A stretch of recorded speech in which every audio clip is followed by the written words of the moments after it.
Shalom mes bien-aimés frères et sœurs en Jésus-Christ. Rendons grâce à Dieu pour ce moment qu'il nous accorde encore de découvrir sa parole. Poursuivons aujourd'hui avec le livre de la Genèse au chapitre 32.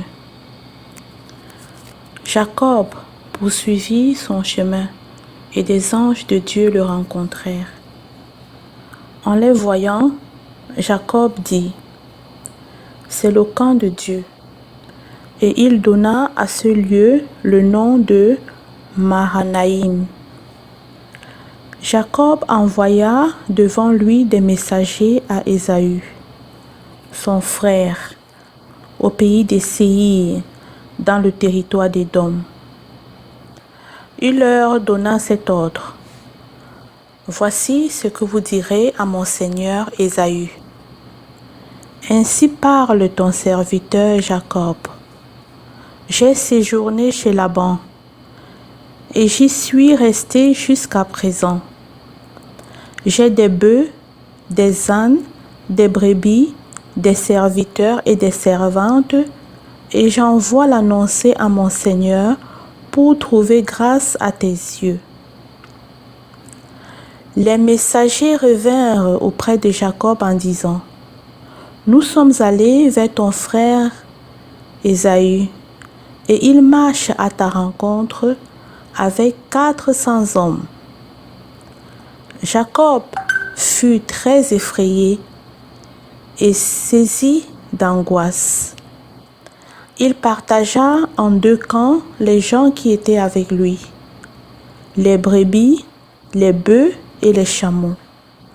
Et il dit: « Si Ésaü vient contre l'un des camps et le bat, le camp qui restera pourra se sauver. »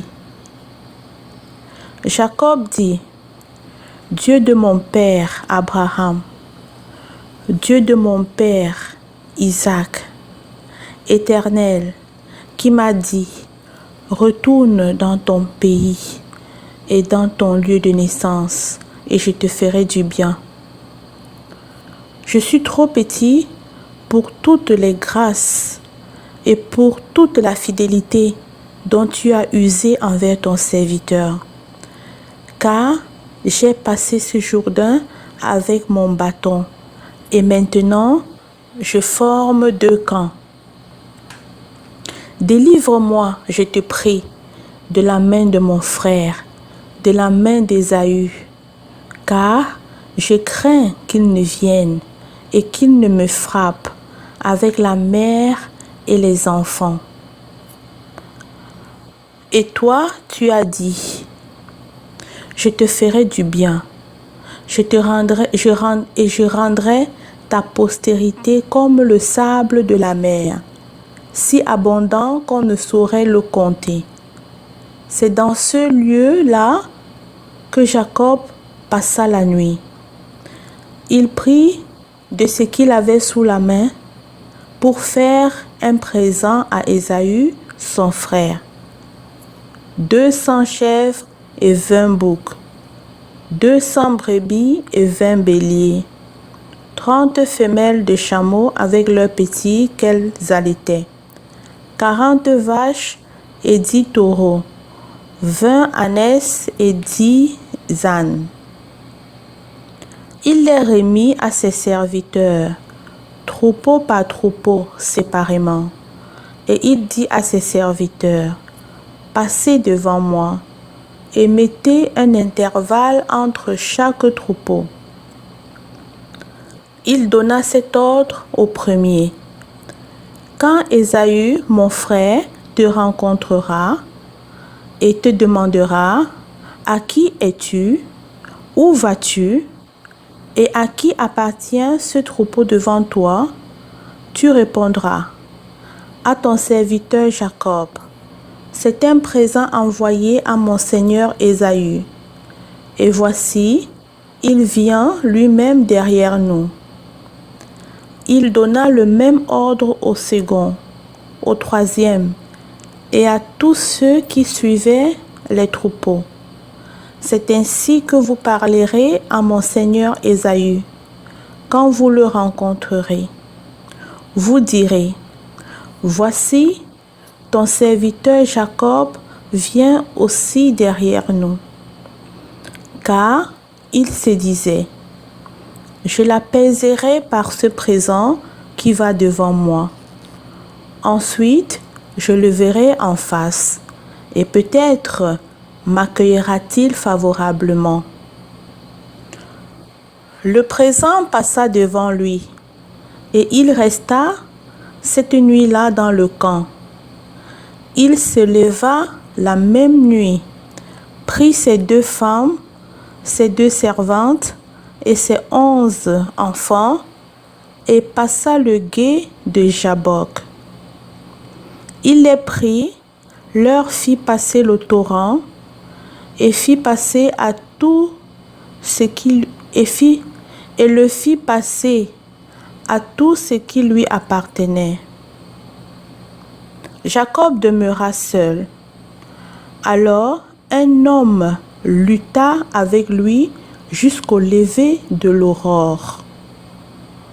Voyant qu'il ne pouvait le vaincre, cet homme le frappa à l'emboîture de la hanche, et l'emboîture de la hanche de Jacob se démit pendant qu'il luttait avec lui. Il dit, « Laisse-moi aller, car l'aurore s'élève. » Et Jacob répondit, « Je ne te laisserai point aller, que tu ne m'aies béni. » Il lui dit, « Quel est ton nom? » Et il répondit, « Jacob. »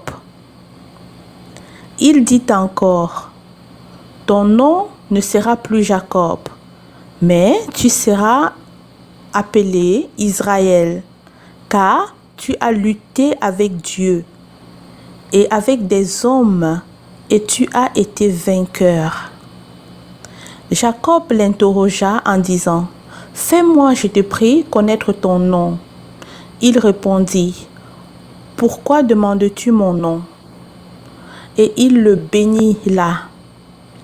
Jacob appela ce lieu du nom de Péniel. Car, dit-il, j'ai vu Dieu face à face, et mon âme a été sauvée. Le soleil se levait lorsqu'il passa Péniel. Jacob boitait de la hanche.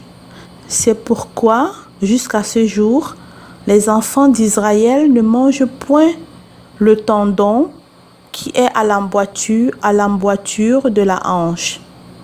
Car Dieu frappa Jacob à l'emboîture de la hanche, au tendon. Louange à toi, Seigneur éternel, mon Dieu, mon roi. Merci pour ta parole. Béni sois-tu encore.